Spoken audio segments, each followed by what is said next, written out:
Olá, povo de Deus, quarta-feira da quinta semana do Tempo Comum, 10 de fevereiro de 2021. Primeira leitura é Gênesis 2, de 4b a 9, de 15 a 17, e depois nossa reflexão vai com Marcos 7, de 14 a 23. Na segunda e terça-feira, lemos um relato da criação que está no primeiro capítulo de Gênesis.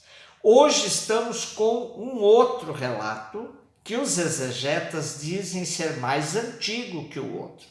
Este relato que começamos hoje traz mais detalhes e é muito mais mitológico. Procura responder inúmeras questões sobre a origem de tudo que há. Coisas que o povo de Deus buscava entender, sendo a mais grave a origem do mal. Se Deus é o criador de tudo, como entrou o mal no mundo? Hoje temos o início com a descrição de que tudo foi feito para a harmonia de todas as criaturas, todas interligadas, colocadas no jardim do Éden. Criação do homem do pó da terra e o sopro divino que lhe deu vida e dinamismo.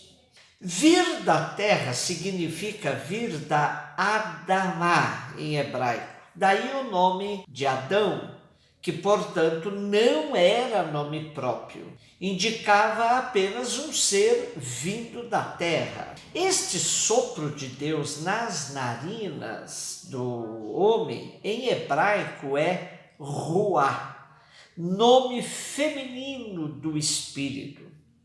Esse ser que vem da terra e que recebe a vida como um sopro divino é colocado num jardim, ou, como costumamos dizer, num paraíso. Como nos explica um exegeta português, a palavra hebraica Gã indica um oásis na estepe, Erdim. O termo hebraico Gã tem um sinônimo Pardes, termo com origem na palavra persa paideisa, que significa propriedade vedada, jardim, pomar. Pardeisa, em grego, deu paradeisos, e em latim paradisum, que está na origem do português paraíso. Aí tudo que o homem precisava e que podia desfrutar de tudo, ele tinha aí. Porém, apenas uma árvore estava vedada ao seu acesso.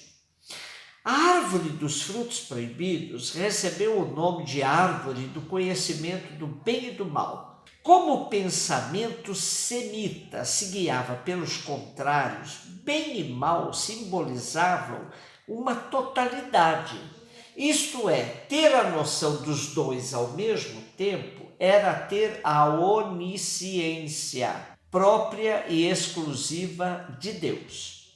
Por causa disso, pelo anseio do homem de querer ter o pleno conhecimento de tudo, o que era atribuído unicamente a Deus, o autor deste relato da criação diz que o mal entrou no mundo.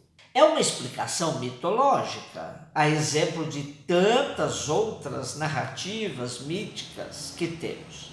O que vemos é que a origem do mal continua intrigando a humanidade. O que temos escrito sobre isso dá uma biblioteca inteira, mas sempre teremos portas e janelas abertas para essa busca de como o mal entrou no mundo. Marcos 7, de 14 a 23.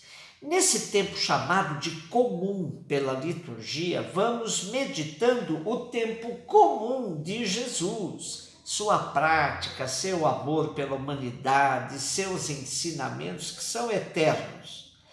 Depois do debate com os judeus sobre a relação entre tradição e defesa da vida, onde Jesus deixou claro que a vida está acima da tradição, hoje ele continua explicitando essa máxima com detalhes para a multidão, para o povo mais simples. É interessante o nosso texto quando ele diz que Jesus chamou a multidão para perto de si. Dá a entender que o que ele tinha a dizer aos fariseus e doutores da lei sobre o tema já estava dito.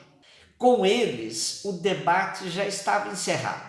Agora, o importante é instruir a multidão, aquela que sofria as consequências da lei do puro e do impuro, tão cara aos mestres da lei. Em uma parábola bem curta e objetiva, Jesus diz à multidão: ouvi-me todos e procurai entender.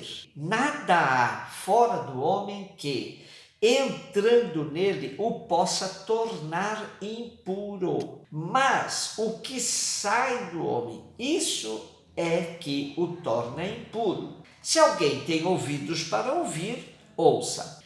Porém, na intimidade com seus discípulos, Jesus vai retomar esse tema, pois os discípulos também não tinham compreendido o que ele quis dizer com a parábola. E como que, admirado com a incompreensão dos discípulos, ele disse: também vós não compreendeis?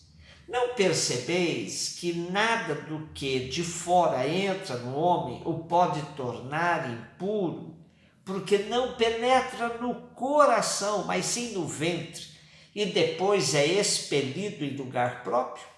Jesus sempre estava chamando a atenção para aquilo que é essencial, para que seus discípulos aprendessem a fugir da superficialidade, da mediocridade. E com esta orientação, Jesus declarava puro todos os alimentos, tudo que vinha do externo. Porém, chamava a atenção para todas as impurezas que vinham de dentro, que de fato vinha do coração, do interior. Por quê? É do interior do coração dos homens que saem os maus pensamentos, as prostituições, roubos, assassinos, adultérios, ambições, perversidade, má-fé, devassidão, inveja, maledicência, orgulho, desvarios. Todas essas maldades saem de dentro. E é interessante que saem de dentro, mas tornam o homem impuro, na lógica de Jesus. Era uma verdadeira revolução na lei do puro e do impuro que regulamentava a sociedade judaica de sua época. Jesus age como um profeta, anuncia que tudo é puro, denuncia o que é impuro, subvertendo a ordem das coisas do seu tempo. Interessante observar essa perspectiva de Jesus quanto ao binômio tão utilizado no nosso meio, profano e sagrado. Essa separação já causou muitos danos ao comportamento cristão, pois em nome dele muitos se tornaram adoradores dos sacrários e preconceituosos com os irmãos e irmãs.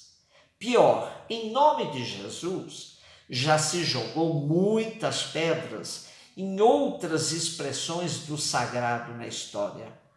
João, na sua primeira carta, já nos alertava de que dizer que ama a Deus o qual não vê e não amar o irmão que está do lado é mentira, é hipocrisia.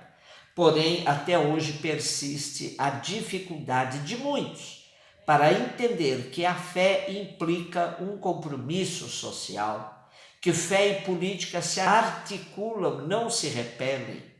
O Vaticano II, na Constituição Pastoral Gaudium et Spes, já nos dizia: as alegrias e as esperanças, as tristezas e as angústias dos homens de hoje, sobretudo dos pobres e de todos aqueles que sofrem, são também as alegrias e as esperanças, as tristezas e as angústias dos discípulos de Cristo.